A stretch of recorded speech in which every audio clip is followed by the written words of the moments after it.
விடுதலை சிறுத்தைகள் கட்சியில் இருப்பது வெறும் 20 பேர்தான் என்று நான் பேசியது தவறாக புரிந்து கொள்ளப்பட்டுள்ளது என ஆதவ் அர்ஜுனா விளக்கம் அளித்துள்ளார். சென்னை அடுத்த மாமல்லபுரத்தில் தமிழக வெற்றிக் கழகத்தின் செயல் வீரர்கள் கூட்டம் நேற்று நடைபெற்றது. இதில் பேசிய அக்கட்சியின் தேர்தல் பிரிவு மேலாண்மை பொதுச் செயலாளர் ஆதவ் அர்ஜுனா, விடுதலை சிறுத்தைகள் கட்சி தற்போது தாவேகாவிற்கு மாறிவிட்டது, அவருடன் இருப்பது வெறும் 20 பேர் மட்டுமே, திருமாவளவனை திமுக அடியால் போன்று நடத்துகிறது என விமர்சித்திருந்தார். இந்த நிலையில் தான் பேசியதை விசிகாவினர் தவறாக புரிந்து கொண்டுள்ளனர் என்று ஆதவ் அர்ஜுனா விளக்கம் அளித்துள்ளார்.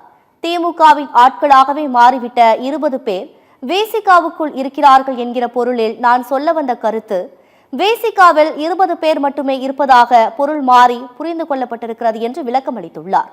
எனது பேச்சில் சொல்ல வந்த கருத்து முழுமை பெறாமல் போனதால் அது முற்றிலும் தவறான விதத்தில் புரிந்து கொள்ளப்பட்டுள்ளது என்றும் கூறியுள்ளார்.